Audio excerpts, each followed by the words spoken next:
హరి ఓం శ్రీ గురుభ్యో నమః. City vision ప్రేక్షకులకు నమస్కారం. గరుడ పురాణం కార్యక్రమానికి స్వాగతం. హరి ఓం. నారాయణం నమస్కృత్య నరం చైవ నరోత్తమం దేవీం సరస్వతీం వ్యాసం తతో జయముదీరయేత్. వ్యాసం వసిష్ఠనప్తారం శక్తే పౌత్రమకల్మషం పరాశరాత్మజం వందే శుకతాతం తపోనిధిం. వ్యాసాయ విష్ణురూపాయ వ్యాసరూపాయ విష్ణవే నమో వై బ్రహ్మణితయే వాసిష్ఠాయ నమో నమః. వ్యాస భగవానుడికి నమస్కారం, మా గురుదేవులకు నమస్కారం. ఇక గరుడ పురాణం, ఈరోజు మనం గరుడ పురాణంలో చూసుకున్నట్లయితే మానవ సృష్టి వర్ణన, దక్ష ప్రజాపతి సృష్టి విస్తారం. ఇది ఆచారకాండ 5వ అధ్యాయం. మహావిష్ణువు విష్ణులోకంలో శంకరుడికి చెప్తూ ఉన్నాడు, ఓ శంకర, ప్రజాపతి బ్రహ్మ పరలోకంలో నివసించే మానస ప్రజా సృష్టి తర్వాత ఇక నరలోకంలో సృష్టి విస్తారాన్ని గావించేటువంటి మానస పుత్రుల వైపు దృష్టి సారించాడు. ఇక ఆయన నుండియే యముడు, రుద్రుడు, మనువులు, సనక సనందాది, సనాతనుడు, భృగువు, సనత్కుమారుడు, రుచి, శ్రద్ధ, మరీచి, అత్రి, అంగిరుడు, పులస్త్యుడు, పులహుడు, క్రతువు, వశిష్ఠుడు, నారదుడు జనించారు. అలాగే పితృగణాల వారు 7 అనగా బర్హిషద, అగ్నిశ్వాత్త, క్రవ్యాద, ఆద్య, సుకాలిని, ఉపహూత, దీప్య నామకులు కూడా ఉద్భవించారు.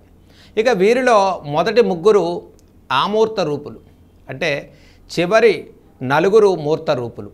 అంటే కళ్ళకు కనిపిస్తారు, వాళ్ళు కళ్ళకు కనిపించరు. ఇక కమలగర్భుడైనటువంటి ఆ శ్రీమన్నారాయణుడు బ్రహ్మదక్షిణ అంగుష్టం అంటే కుడి బ్రొటనవేలు నుండి ఐశ్వర్య సంపన్నుడైనటువంటి దక్ష ప్రజాపతి ఆవిర్భవించాడు. ఎడమ బొటనవేలు నుండి ఆయన భార్య ఆవిర్భవించింది. వీరికి శుభలక్షణాలు. ఎందరో కన్యలు పుట్టగా వారికి బ్రహ్మమానస పుత్రులకు దక్ష ప్రజాపతి సమర్పించాడు. దక్ష ప్రజాపతికి పుట్టినటువంటి కుమార్తెలందరినీ కూడా బ్రహ్మకు సమర్పించగా ఇక ఆయన సతీదేవి అను పుత్రికని రుద్రునికిచ్చి వివాహం చేయగా వారికి పెద్ద సంఖ్యలో మహాపరాక్రమశాలుడైనటువంటి పుత్రులు పుట్టారు.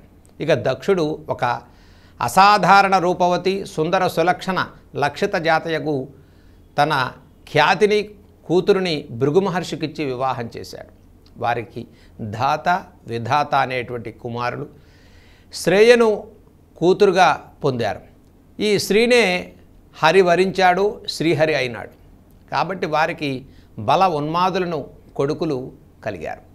ఇక మహాత్ముడైనటువంటి మనువుకు అయతి, నియతి అనే 2 కన్యలు పుట్టగా వారిని భృగుపుత్రుడైనటువంటి ధాత, విధాతలకిచ్చి వివాహం చేశాడు.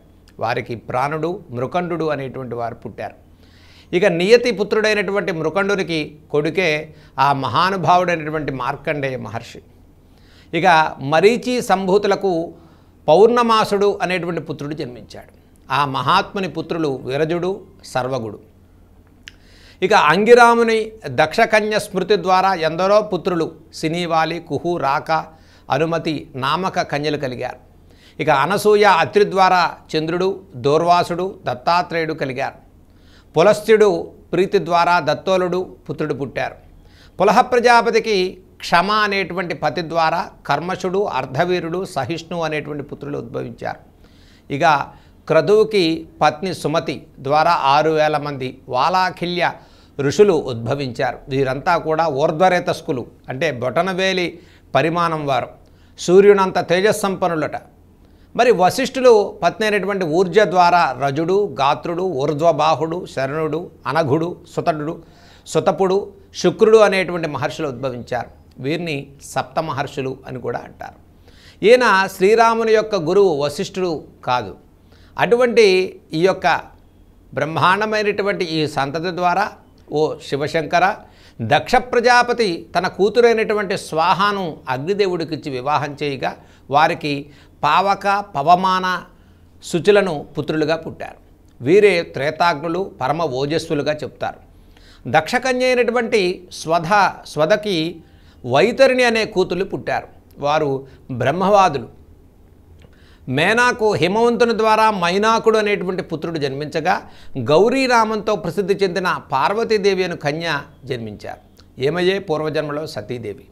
అప్పుడు బ్రహ్మయే స్వయంగా తనంతటి వాడైనటువంటి స్వయంభవ మనువుకు జన్మనిచ్చి అతనిని ప్రజాపాలన కార్యంలో వినియోగించాడు.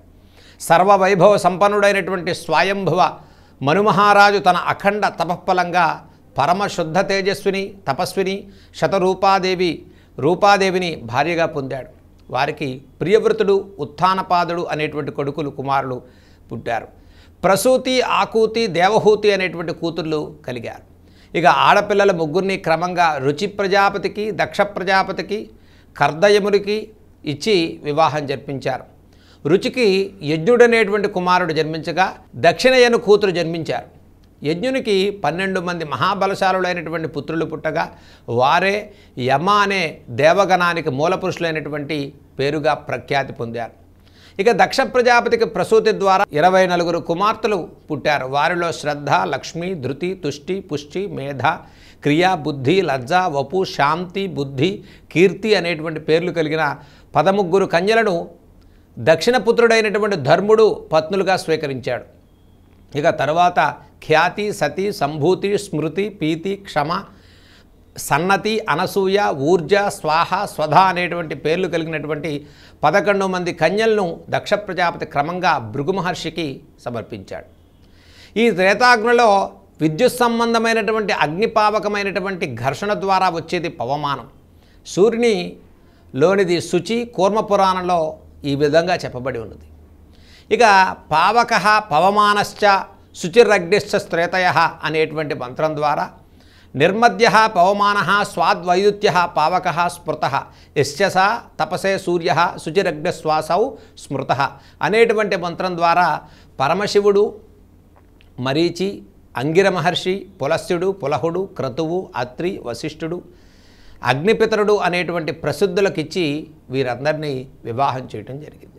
వీరిలో శ్రద్ధకు కాముడు, లక్ష్మికి దర్పుడు, ధృతికి నియముడు, తుష్టికి సంతోషి, పుష్టికి లోభుడు, మేధకు శృతుడు, క్రియకు దండలయ, వినయులు బుద్ధికి బోధుడు, లజ్జకు వినయుడు, వపుకి వ్యవసాయ, శాంతికి క్షోమ, బుద్ధికి సుఖ, కీర్తికి యశ అనేటువంటి వారు జన్మించడం జరిగింది. ఇక కామధేనువుకి రతి పత్నిగా కాగా వారికి హర్షుడు అనేటువంటి వారు జన్మించారు. కొంతకాలానికి దక్ష ప్రజాపతి అశ్వమేధ యాగాన్ని చేసి శివుని యొక్క సతిని తప్ప ఇతర బంధువులు అందరినీ కూడా ఆహ్వానించాడు. మనందరికీ తెలిసిన విషయమే. తండ్రికి పిలవకుండా ఆ యజ్ఞానికి విచ్చేసిన సతి తన తండ్రి తిరస్కారాన్ని, తనకు జరిగిన అవమానాన్ని తట్టుకోలేక ఆ దక్షయజ్ఞ వాటికలోనే ప్రాణత్యాగం చేసింది ఆ మహాదేవి. ఆ సతియే మరుసటి జన్మలో హిమవంతుడి యొక్క కుమార్తెగా పుట్టి పరమశివుని చేపట్టి గణేశుని దేవసేనకి తల్లి అయి లోక ఆరాధ్యురాలైనటువంటి ఆ పార్వతి అక్కడ దక్షయజ్ఞంలో తన సతి బలి అయిపోయినందుకు క్రుద్ధుడైనటువంటి భృంగీశ్వర పినాకపాణి అయినటువంటి శంకర భగవానుడికి దిగివచ్చి ఆ యజ్ఞాన్ని ధ్వంసం చేసి దక్షుని మానవునిగా ధ్రువవంశంలో పుట్టమని శపించాడు. ఈ యొక్క శాపోద్ధారకమైనటువంటి దక్ష ప్రజాపతి యొక్క యజ్ఞాన్ని భగ్నం చేసినప్పుడు బ్రహ్మాండమైన మహారుద్ర రూపంతో శివుడు జటాజుట నుంచి జన్మించినటువంటి అనేక మంది ఆ రుద్రులు ఆ దక్షుడి యొక్క యజ్ఞాన్ని నిర్విఘ్నంగా విగ్రహాన్ని పూర్తి చేసి వారందరినీ కూడా మరో జన్మలో జన్మించమని పరమేశ్వరుడు ఇచ్చినటువంటి శాపోద్ధారకమైనటువంటి శాపం వల్ల ఈ యొక్క పురాణంలో జరిగినటువంటి మహత్తరమైనటువంటి జననకాల విషయాలన్నీ మనం ఈ అధ్యాయంలో మనం తెలుసుకున్నాం. ఇక మరో అధ్యాయంలో మళ్ళీ మనం కలుసుకుందాం. సర్వే జన సుఖినో భవంతు.